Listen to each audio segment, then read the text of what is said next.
आपल्या भीमा नामक बंधूला मामांनी आपल्या पायातल्या चपला एकदा वापरायला दिल्या. चपला सांभाळून वापरायची खास सूचनाही दिली. 2-3 महिने त्यानं चप्पल वापरलं आणि नंतर अनवधानानं कुठेतरी टाकून दिलं. त्याची बेजबाबदारपणाची वर्तणूक त्याला लवकरच भोवली. त्याची बायको लगमाबाई मरण पावली. नंतरच्या पश्चातापाचा काय उपयोग? मामांचं सांगणं किती मोलाचं आहे हे न समजणारी अनेक माणसं अशा प्रकारानं आपलं अकारण नुकसान करून घेत. बकरी चरण्यासाठी बेळगाव भागाकडे निघाले तेव्हा भीमाच्या पायात चपला नव्हत्या. शिवाय आपलं दुसरं लग्न करावं असं तो मामांना वारंवार विनवून सांगत होता. मामा त्याला म्हणायचे, बेळगावच्या पेठेत तुझ्या पायाच्या मापाचं पायताण गावलं म्हणजे मग मी तुझं लग्न अवश्य करतो. वाटेत बेळगाव लागलं. मामा आणि भीमा पेठेत गेले.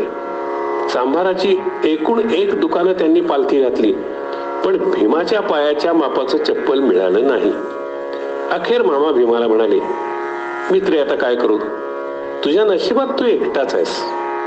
दुसऱ्या लग्नाची शक्यता नाही हे मामांनी अशा प्रकारे सांगितलं. अखेर भीमाला वापरण्यासाठी मामांनी गंबूट खरेदी केले. थोर संतांना सोनं आणि माती यामध्ये खरोखरी फरक वाटत नाही. मान अपमानही सारखेच वाटतात. लाभ आणि नुकसान यातही ते फरक करत नाहीत. तरीही संत काही प्रसंगात या बाबींना महत्व देतात असं आपल्याला आढळतं. त्यावेळी त्यांच्या हेतूची आपल्याला जाणीव नसते. म्हणूनच संतांच्या लीला कळत नसतात. या संबंधात बाळूमामांच्या चरित्रात मोठा गमतीदार प्रसंग आहे. मामांच्या मालकीच्या प्रत्येकी 5 तोळे वजनाच्या 2 सोन्याच्या पोची होत्या.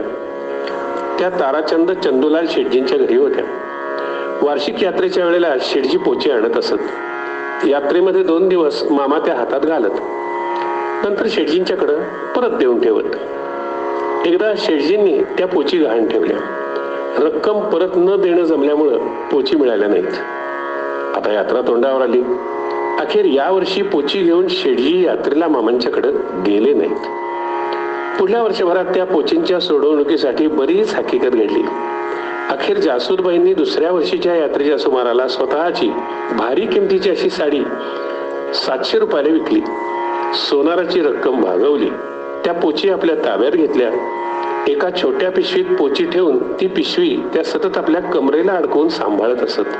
अर्थात त्यांना त्यामुळे बराच त्रास झाला. तथापि आपल्या मनाचा पक्का निश्चय करून त्या मनात म्हणाल्या, मामा तू खरा देव असशील तर तुझ्या पोची तू स्वतः माझ्या घरी येऊन घेऊन जाशील. केवळ तसा संकल्प करून जासूदबाई थांबल्या नाही. त्यांनी उपोषण करायला सुरुवात केली. पाणी सुद्धा तोंडात न घालण्याचा निर्धार केला.